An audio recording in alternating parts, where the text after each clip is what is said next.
జై శ్రీకృష్ణ. బృందావనం ఒక రమ్యమైన ప్రదేశం. అక్కడ పక్షులన్నీ ఎప్పుడూ కిలకిల రావాలు చేస్తూ నాట్యం చేస్తూ ఉంటాయి.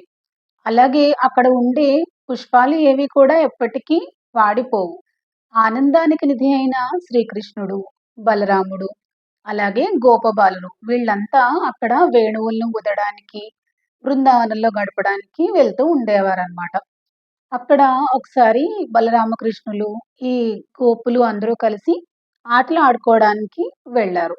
వారంతా ఆటలలో మునిగి ఉన్నప్పుడు ప్రలంబాసురుడు అనే ఒక రాక్షసుడు గోపబాలునిలాగా మారి ఆ బృందంలో కలిసిపోయాడు. భూత భవిష్యత్ వర్తమాన కాలాల్లో జరిగే విషయాలన్నీ తెలిసిన శ్రీకృష్ణుడు ఈ గోపబాలుని చూసి వీడొక రాక్షసుడు అని గుర్తించాడు. ఏ విధంగా వాడిని సంహరించాలా అని ఆలోచన చేశాడు. ఈ లోపులో అతని దగ్గరికి వెళ్లి, "నీలాంటి కొత్త మిత్రుడు మా బృందంలో చేరడం మాకెంతో ఆనందంగా ఉంది" అని చెప్పి ఆ రాక్షసుడితో చెప్పాడు. "ఇప్పుడు మనందరం ఒక కొత్త ఆట ఆడుకుందాం. మనంతా 2 బృందాలుగా విడిపోదాము. ఏ గుంపైతే నెగ్గుతుందో వాళ్ళు ఓడిన వాళ్ళు వాళ్ళని మోయాలి" అని చెప్పాడు. వెంటనే వాళ్ళంతా ఒకరికొకరు సరే అనుకుని ఆటలాడడం మొదలుపెట్టారు. వీళ్ళంతా మల్లయుద్ధం చేస్తున్నారు. ఏ గోపబాలుడైతే ఓడిపోయాడో గెలిచిన గోపబాలుడిని మోస్తూ ఉన్నాడనమాట. ఇలా వాళ్ళంతా బృందావనంలో ఆడుకుంటూ ఉన్నారు. బలరాముడి చేతిలో ప్రలంబాసురుడు ఓడిపోయాడు. అప్పుడు ప్రలంబాసురుడు బలరాముడిని భుజాల మీద ఎక్కించుకుని వనమంతా తిప్పుతూ ఉన్నాడు.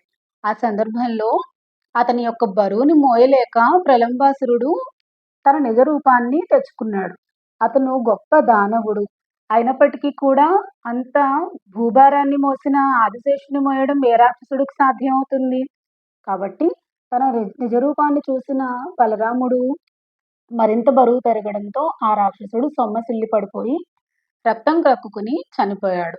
ఏదో ఒక ఉత్పాతం సంభవించింది, పిడుగు పడింది అనేంత శబ్దం రావడంతో వీరంతా తన స్నేహితులంతా వచ్చి బలరాముడిని చూశారు. అప్పటికి ప్రలంబాసురుడు మరణించి నేలకి ఒరిగాడనమాట. ఇలాంటి ఉత్పాతాలని అరికట్టడానికి బలరాముడు ఆ రాక్షసుని చంపడంతో వీళ్ళంతా బలరాముడిని ఎంతో అభినందించారు. జై శ్రీకృష్ణ.